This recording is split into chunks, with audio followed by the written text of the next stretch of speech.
Hello, everybody, and welcome to Portsmouth This Week. I'm your interim host, Bob Poniatowski, and we'll be taking a look at some of the schools here in Portsmouth, and I'd like to welcome our first guest.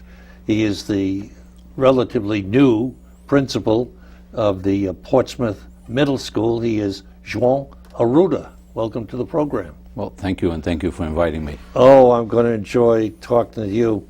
Tell us, you came from another town, and actually you've had quite an experience in education. Tell us a bit about your background and experiences as you come into Portsmouth. Well, in 1983, I came to Portsmouth, and I was hired as a Portuguese Spanish teacher. I taught at Portsmouth High School for 22 years. Wow. After those 22 years, there was an opportunity at the middle school, and I had gathered my master's in education then with a certificate in leadership. So I applied for a position at the middle school, still in Portsmouth, and I was there for seven years at the middle school, 5 of them being a vice principal.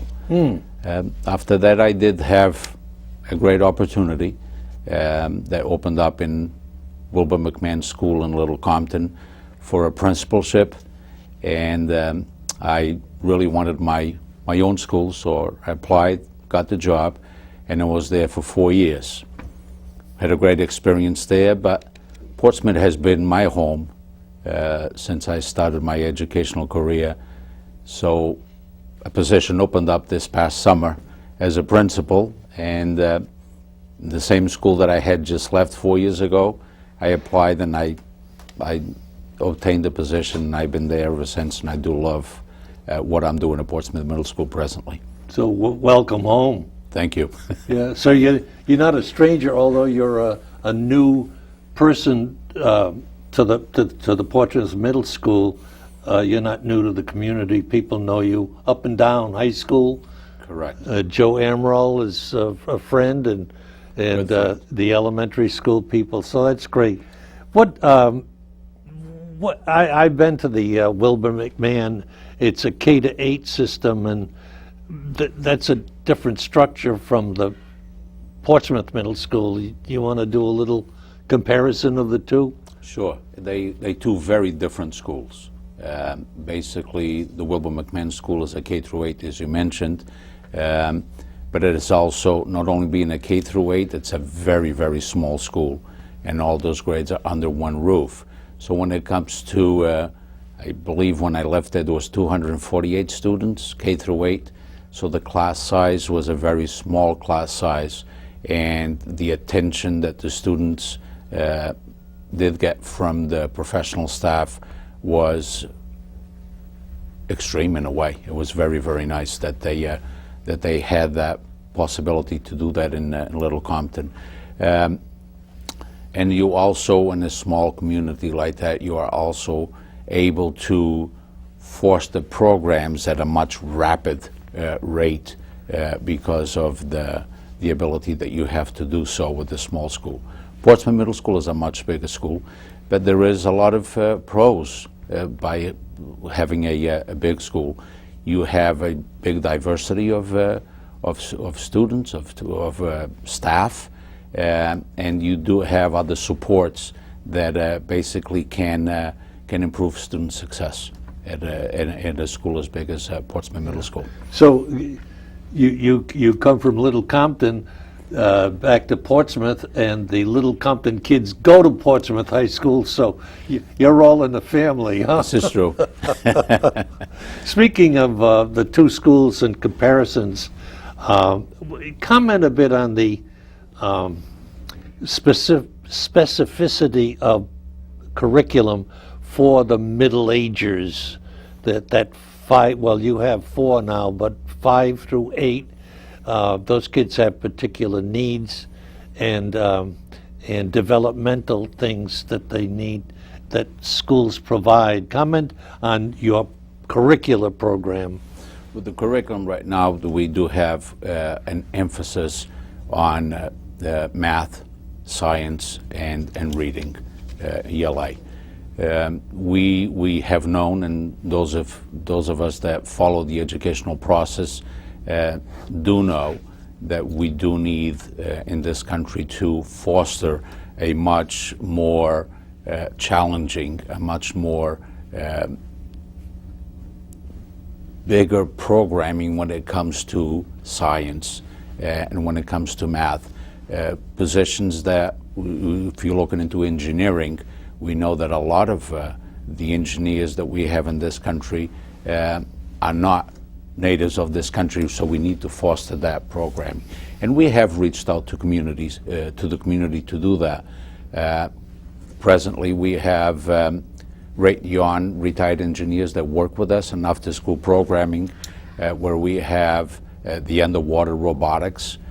Students learn about buoyancy, and they learn about putting the device together, and they will basically test the device in water and make maneuvers as they go into obstacle courses in a swimming pool. They usually will go to the YMCA and practice those, so they have enough room. We're also in touch with the Brown University, where we feel that they'll be able to help us out with a program that they have, that they are gathering more female students to get into the field. So yes, we are putting a lot of emphasis in math and science, and with attached to that, if you may, or embracing that, we have the STEAM program, where we'll be able to create engineering practices for our students. Not only are they having fun doing the process, but they are basically doing engineering practices that will help them when they come into That's tremendous. robotics classes, when they go into math classes, science classes, and they'll be able to think differently and a creative way of being able to do the academic work in the That's classroom. the future, isn't it? That's the now, to be able to think creatively and put what you learn by doing, and not just listening and checking a box on a test or something. Well, it's always great to have the student become inquisitive of what they have in front of them. If we have, and we strive to be able to have our professionals, our teachers, create forums in the classroom where these students feel that they have the opportunity to express themselves and not be afraid to make mistakes. So that's something that we drive home with all our teachers, to give that opportunity to the students. We all learn at a different level. We all express ourselves at a different level. So we want that opportunity to be there created for them, so they can feel that they have an ownership on their own learning. That's good, solid thinking. Without putting you on the spot, what happens to social studies and the arts The arts in this curriculum? The arts are very much involved through this team, and it's something actually that it's very close to my heart, the arts, and I'm looking into right now 3D printing. We also have programs that they using the technology. The students will be involved within the arts. We have musical programs also, using technology, that students can compose their own music. So there is a lot of technology taking place at Portsmouth Middle School, and we bring in everyone to the table. Yeah, you have. When I took a tour there a couple of years ago, I noticed that you had a number of art teachers and a lot of creative things going on in the rooms. But do I get from your comments that there's an integration of the arts and within the curriculum? And yeah, We are looking into what we call the blended learning, and with the blended learning, this is when we bring the technology piece into the instructional piece. someday we'll have musical engineers, right? You'll be surprised what some of the little ones can do right now. Oh, I'm dazzled with what they do when they have their little iPads, and they can barely walk and talk, and they know how to finger around with those. There are some changes coming in the fall. One of them is the 4th grade, which is presently with you, will be moving back to its elementary. And also, I saw in the paper that the house leaders position is going to be phased out. And what's going to substitute for that is how will what they were doing be handled in the future? With the 4th grade leaving our school and going to the elementary schools, it creates a different structure for us. We are about 928 students right now, and our school will have about 740 students then. Still a huge school. So we are structuring it in a way that we have a vice principal and a principal that needs to dedicate themselves to the teaching and learning of that school. So basically, we are in the process of hiring a Dean of Student Life. The Dean of Student Life will be able to do some discipline, but will also be able to do with the social and emotional piece of the school. And they will basically, in a way, and free myself and free the vice principal in order that we can basically get involved with the curriculum piece, the learning and the teaching piece of the school. It's so healthy, Joao, isn't it?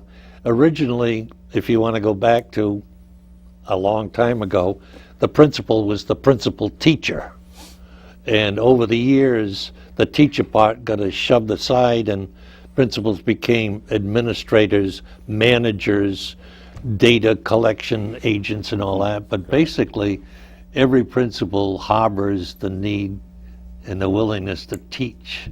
Correct. And so you'll be doing more, not so much teaching, but involved with the teaching process. Well, if you listen to the professionals these days, they are basically within a week's time. They are asking the principals to at least be 2 full days in the classroom within a 5-day schedule. In order that you feel the pulse of your school, Yeah.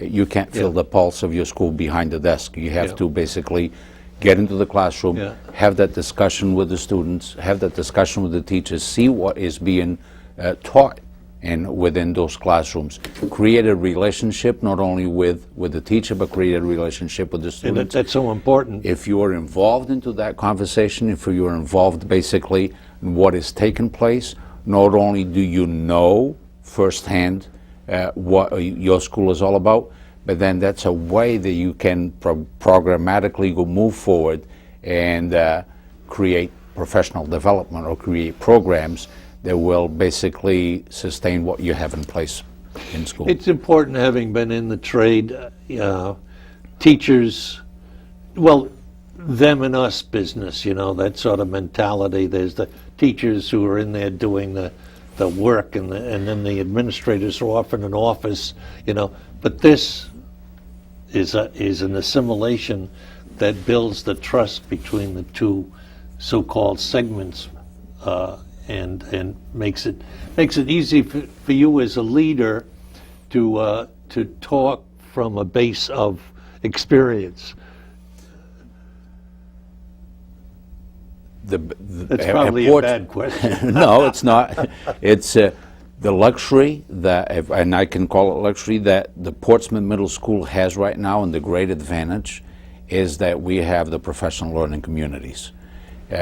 By having those professional learning communities, you have a whole entire grade that those professionals, those teachers, on a daily basis can meet, can sit and talk about student growth or lack thereof.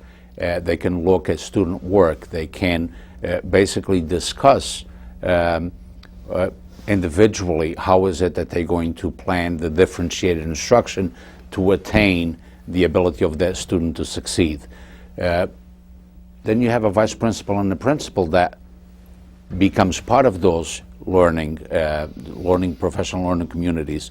And again, it's what I was just saying before, we are afforded that time that we can plan together, that we can discuss together on a daily basis. It makes a very big difference going forward. Does that indeed. We're all.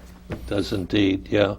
Will the house plan be still in effect? Originally, when Portsmouth Middle School was built, there were these pods, these outreaches, houses, and will that stay in? Yes. Okay, because that's one of the We strengths. still have the movable walls. Oh, you do? Yes, we do. And we use it sometimes for a great advantage when you have either a ELA class together with a social studies class, and they do have one common theme that they would like to co-teach. That can happen. Flexible, yeah. Well, I was involved with the building of a middle school in a different town, and flexible walls and large group, small group integration was all part of it. There was one school in Rhode Island that just knocked all the walls down and left it all open space, drove everybody insane because it was ineffective. It was a bad idea. I want to talk about there's a change coming too. I noticed in the paper that the department in Portsmouth is going to participate in the MCAST testing system, presently replacing the what is it, Part PARCC. What surprised me, Joao, as you and I talked, is the amount of time and planning and administering that these tests take. And right now, that's a question mark. You don't know what you're going to face in September? I don't. No, I guess it's in its planning stages. Presently, with the part that we have presently, the examination that we have, it does take a lot of planning to basically administer that assessment. I have a team of about 9 people that we've been working since January on a weekly basis, or an hour and a half, structuring the administration of this test in a way that we can be successful doing it. There's a lot of technology involved. There's a lot of rules and regulations that you have to follow, accommodations that have to be done for special education students. So there's a lot of involvement into it, and we want to be able to have a true picture of basically of what our students have learned at Portsmouth Middle School. That's Is that program going to plug in September or a year from now? I have no information as to. Good. Welcome to the club. That's all right. I'm sorry I asked you questions you don't know the answers to. I think that news leaked a little bit prior to what it was supposed to. As you want, there's an extensive support staff at the Portsmouth Middle School. Comment on how these people, the nurse, the social worker, the intervention counselor, the guidance department, how do they help the work that you do? Well, as I had mentioned before, our school is a pretty large school, and we do have students that come with different needs to our building that we do have to accommodate those needs. We have students that will have health plans. We'll have students that will have RTI plans. We have students, which is a response to intervention, and I'll mention a little bit more on that. We also have students that will have 504 plans. We have students that have the educational plans, IEPs. So there is a variety of areas that we have to address, and this is a town that the students come to our school ready to learn. We don't even have to basically deal with the discipline piece to make those students become part of the learning process. So we are very lucky on that respect. But there are needs. There are academic needs and there are social and emotional needs. And as you had mentioned before, we have the interventionists. And the interventionist is an academic need that needs to be addressed, and so we do have an RTI process, a response to intervention. Once the student is assessed and we know that there are some gaps that we need to address, then we have an interventionist that basically works with that student, sometimes out of the classroom, sometimes in the classroom, in order that we bridge that gap, and we place the student right back into the classroom in order that he or she can succeed at his or her own pace. I was in education for 35 years, and I'm afraid I don't know what an RDI is. I can still know what an IEP is, but there's so much jargon which is useful professionally. Does the community must understand all that because they're involved, right? We keep them very much informed, and we basically, whenever any of these have to be administered, there's always a contact with the family in order that we address the issues with the family. The other thing that impressed me with the operation is your website has so much information for parents. The lunch program, but the little news, the assemblies that you have, it's all there. If you're an interested parent, it'd be difficult that they don't know what's going on in the school because you have such an outreach program. And I assume you have a parent-teacher organization and you have open houses and all those things. Well, as you know, most families, or all families, are busy families when they have children. So we try to, in a way, have that relationship between the school and the community in order that we can keep them well informed. So when it comes to Sunday night, they're not asking, oh, what is happening on Monday morning? So we do have a news that you can use, which is a reminder that we put out to parents on a Friday afternoon as to what's going to take place within the next week. I follow that up with a YouTube that I have that I do record for parents, news that you can use also, and they can get that on their phone so that they can get that on their iPads and basically see what is taking place or hear what is taking place the week follow. We have parent-teacher meetings. We also have parent coffee hours. They can come in and discuss with me what is taking place in the school. We listen to what some of their concerns are. And our teachers, together with our guidance counselors, always are available to meet with parents in order that we can discuss what is taking place. Portsmouth prides themselves as a school district to keep a very close eye on all of our students. And if we see that a student is not succeeding as he or she should, then we get in contact with the parents. As a matter of fact, this morning, I had the opportunity to bring a student to my office, not to discipline the student, but basically to give him a pat on the back for the great job that he is doing presently, because I received an email last night from a teacher. And so you have to create those opportunities. There's a teacher telling me that a student is doing well, so I have to communicate with the student, and I'll call the parent later on, so it's not always bad news, but you got some good news coming in also. So that piece, that informational piece, that keeping in touch, having that relationship with the school, the school community and the community at large, it's extremely important for me, and I think it's extremely important for the whole entire school. Some of the kids must feel that you're ganging up on them.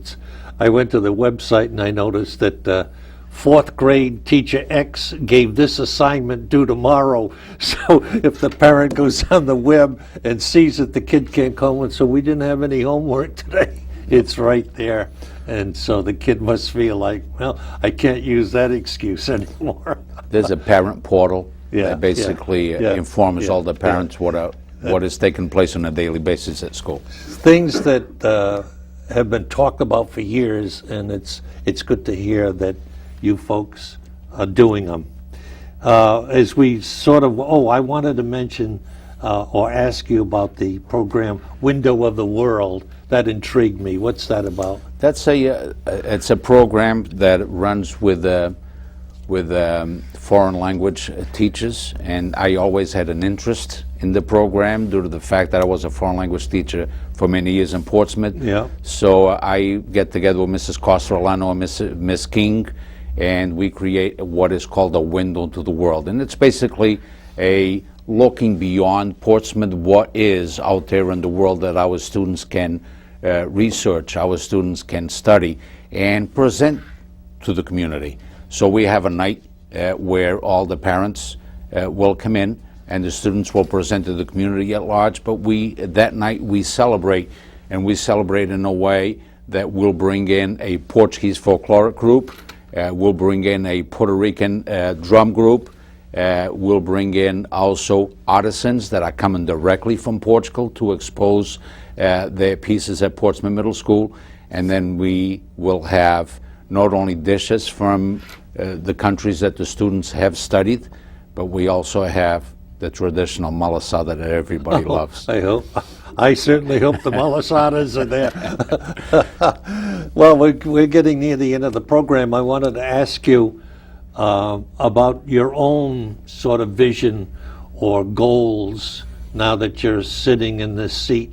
What do you envision is coming? What do you personally want to see happen in your school? Well, I want to see a curriculum that it's well aligned, that bridges well from the elementary to the middle, and us bridging from the middle to the high school, that we can support one another as a district. That is tremendously important to me, that the alignment of the curriculum is there. With that in mind, I also, and this was a discussion that I had with the administrative team from Portsmouth this past week, I want to have a curriculum that it's challenging for students, that it's rigorous, that they can succeed and be a great citizen and a great scholar leaving Portsmouth Middle School. A worthy goal. That alignment thing has been a problem in my experience in education, which is, what the elementary people are doing, what the middle school people are doing, what the high school, and how they link. And I don't know how many times I heard complaints that my ex-graders can't read, write, do this because the people back there didn't do something. And so then it goes up, and then the high school starts. These kids can't do such and such because they didn't. So it's so important to keep everybody on the same page. And that's something that Portsmouth School Department has put into place, which are instructional coaches, and they basically are going between the elementary and the middle school right now in order that they can configure that alignment and they can supplement that alignment for us. Great. Well, I see our time is near the end. Joao, thank you very much for joining us, and I wish you luck in your new position here at Portsmouth Middle School. That's all the time we have for Portsmouth This Week. I'm your Bob Poniatowski host temporarily, and we'll see you next time.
Portsmouth This Week is a regular program on Newport County Television that brings you important information on town organizations and policies and discussions with town leaders and other important decision makers.